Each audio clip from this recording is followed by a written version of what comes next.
That is Whitechapel right there. And don't forget, folks, these guys are going to be on Mayhem Festival Tour all summer long, coming up in December. I believe, I'm not certain, but I think they may even be on the cruise. So I'll tell you what. Hey, Zach, are you guys going to make the Mayhem Festival cruise as well? Honestly, I looked at the lineup for it, and I don't think we're going to be on that one because I think we might be doing something in around December time. So that's right, folks. The voice you heard is none other than Zach Householder, guitarist of Whitechapel. How you doing, brother? Pretty good, man. Just enjoying a little time off here at home. Now, you guys, I mean, being a Tennessee-based band, I'm hoping that hopefully, we're going to be able to get you guys down a little bit further south and to our campus here at Jacksonville State University, maybe put on a show and swing by the station at some point in time. But if you would, tell us a little bit about this, the latest album, self-titled album. And it's a little bit unusual because you guys have been around for quite a while, since, mid 06, 05? I think probably mid 05 is when the band kind of started, maybe when the brainchild was thought of, and then 06 it really kind of started getting, the gears started turning, I guess. So I'd say 05 is a good assumption, yeah. But you guys have got 3 or 4 albums before this one, and now you've come out with a self-titled, but this thing is absolutely just destructive. I mean, I love this thing. It is I'll be honest with you, it's the tightest knit sound that I have heard in quite a while. I mean, from the musical standpoint, the lyrical standpoint, the production value of it. Your producer did an amazing job. Of course, when you have great musicians like you guys, makes the producer's job so much easier. But this thing is amazing. So if you would, tell me a little bit about how it's been to tour with guys like Miss May I, After the Burial, Within the Ruins. What are those guys like on the road? Well, we've honestly, that whole last tour we did, we pretty much, minus the, plot new and structures, we'd pretty much toured with those guys before all the other bands. And, Miss May I and the Ruins and After the Burial, it was our first official tour with After the Burial and Within the Ruins, but we've always had random, off shows here and there. And then we did Summer Slaughter. I take that back, I'm sorry. We did Summer Slaughter with Within the Ruins, but honestly, there's nothing bad to say about any of those bands. They're all cool. They were all very thankful for us bringing them out. And, and in my eyes, especially with people, like Within the Ruins with, Joe, their guitar player is insane. And then you have After the Burial guitar players that are just nuts, having them say thanks. I'm just, and all I can say was, well, thank you for coming. You guys are, those guys are awesome. So, I mean, just great musicianship all around. And it was just it was a laid back tour, man. There's some crazy nights, but nothing too off the wall. It was just a good time. So, I mean, I had nothing bad to say about those bands at all. Very nice. Now, you guys are on Mayhem Fest this summer. Correct. Huge show. And I got to looking at some of the past interviews that you guys have done and everything. And some of the influences that you guys have thrown out there have been a little bit, a lot different than what you guys sound like.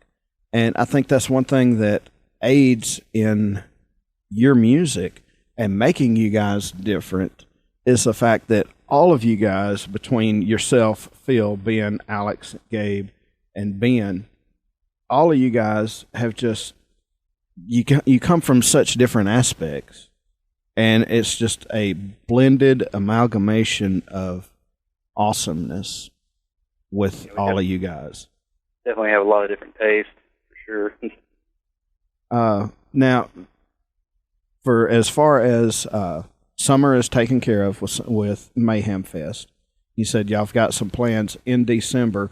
What's the next 12 to 18 months hold for Whitechapel? Are y'all looking at more studio time, or are you just going to be hitting the road? Probably just hitting the road, honestly. I mean, we've already got stuff lined up for, September, October, and then we got some stuff overseas planned, but I can't say much more than that just because I'm not allowed to, I guess, not yet anyway. So, but I mean, other than that, with the touring, man, we try not to put out an album. We kind of wait a little while on albums. We usually take a little, I don't know, maybe a little, probably over a year until we put out another album. But studio time, probably not. But we're always, me and Alex kind of have our own little home studios, and we're, all of us are always, like me, Alex, and Ben are always writing all the time. We're always sending riffs back and forth with each other. And it's just nonstop process. I mean, we honestly probably have a catalog of probably 5 albums worth of music that just hasn't been used yet. So, well, now you guys, to find your music, I'm pretty certain iTunes, Rhapsody, all of the big boys has got it. And the new album gets officially dropped June the 12th. 19th, I thought. Oh, I had it down as the 12th. I thought it was. I've been hearing the 19th. That's all I've seen so far. So now, if I'm wrong, you can call me an idiot. Everybody listening to the show will just be like, "Well, that guy's an idiot." But well, I won't call you a dumbass to your face, but But no, I'm pretty sure it's the 19th. Not mistaken. Okay. Well, yeah, I see it on your website now. You'll have to forgive me. University internet is not the best in the world, so. That's all right, man. I mean, in stores June the 19th, so it will be available via iTunes, Rhapsody, and all of the normal digital markets, I'm assuming. That's correct, yes, sir. And I'll tell you, you guys, I want to know who does Whitechapel's artwork, because y'all have some of the most intense T-shirts, and the logo, the artwork, everything behind it is absolutely amazing. Is that done by someone in the band, or do y'all have someone outside that's doing it? Or well, honestly, it's a lot with T-shirts. We have a lot of different artists that we have certain artists that we kind of have on on the mainstay that we use all the time for different. We give them an idea, pitch them an idea for a shirt design. And then, they produce it, and then, we buy the design off of them. But, sometimes, we'll try a new artist and we'll give them an idea, and, it may be what we're looking for. It might not be. That's how you kind of find out if, up and coming artists are going to be any good or not too. You got to give them a chance. And then with the album covers, it's kind of, it's always someone different too. We always go to different people, and, I know, with the thematic, I know that was done by, I think it was a collaboration with our old drummer Kevin and someone else, but every album after that's always been a different artist. So, but it's not necessarily anybody in the band. We do give the ideas for it, and we say, hey, this is what we want done, obviously, but and if they produce it and it works and it's awesome, and if it's not what we want, then we try to change it or go to someone else. So. Now, correct me if I'm wrong, Hate Creation's going to be the first single, correct? Yeah, that's correct, yes, sir. Okay, now, you can actually listen to it on their website. It is up, MP3 is up to listen to it on you guys' website, thedisease.com. And I actually like that you don't have Whitechapel.com.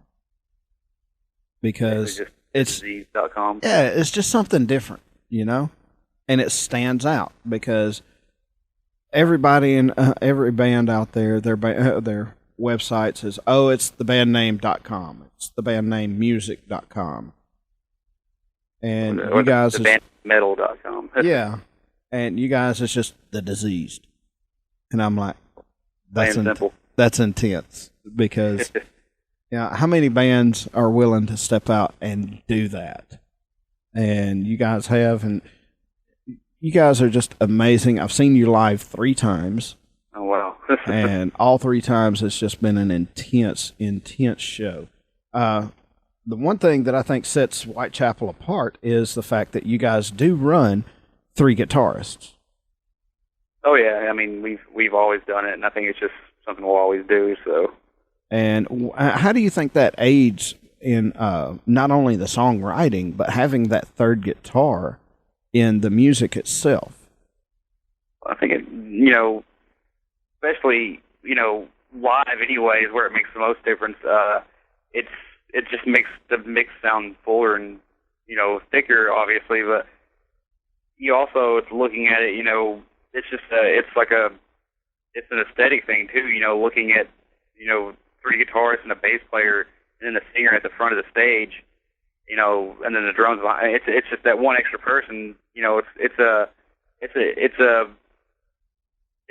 an idea that you see when you see it, and it just makes it that much cooler. And the fact that we've been playing together for so long, we just kind of know how to do things live with each other. So, and then the music, when it comes to recording, obviously if when you record an album, you have a guitar left, a guitar right, and then sometimes your leads will be in the center and stuff like that. But on the album, there's not always 3 guitars going all at once. That that would just be it would be a lot of guitars. So we try to on the album we try to give the effect that it's 3 guitars, but obviously the leads will be up the middle, or little things here and there will be up the middle of the mix. But live, either way, it's still 3 guitars and it's in your face. So that's the idea. I like that because the sound is just so thick and heavy and distinct. And what the hell was that? Yeah, that sounded like an explosion out here. Sorry about that. All right. My ADD kicking in. It's real bad this morning. But getting back to it, now you guys, Phil, Alex, Savage, yourself, Gabe, and Ben, you guys have been together. How is it touring with all of these guys? I mean, are there some squabbles every now and then? Because I know you guys are in a small confined space traveling, and at time to time there can be some problems. But I want to know who's the practical joker of the group. Who's the one pulling the pranks on people? Well, there's not so much pranks, I guess. Maybe back when we first started touring, we would have done a little more. But now it's more like little things. It's nothing like super major pranks. But definitely Gabe and probably Ben Harkleroad. They're probably both of the comedians. Let's put it that way. How did I know Ben was going to be in there? Oh, just because he's the drummer, and the drummers are usually the ones causing the trouble. Always, yeah. So I say this as a drummer myself. There you go. Yeah. So I mean, him and Gabe, they're like the Beavis and Butthead, just hanging out. So. Oh, that's awesome. Well, brother, I do not want to keep you, but y'all enjoy a little bit of downtime, and I promise you we'll be seeing each other again because I will be at Mayhem over in Atlanta, so it's going to be intense.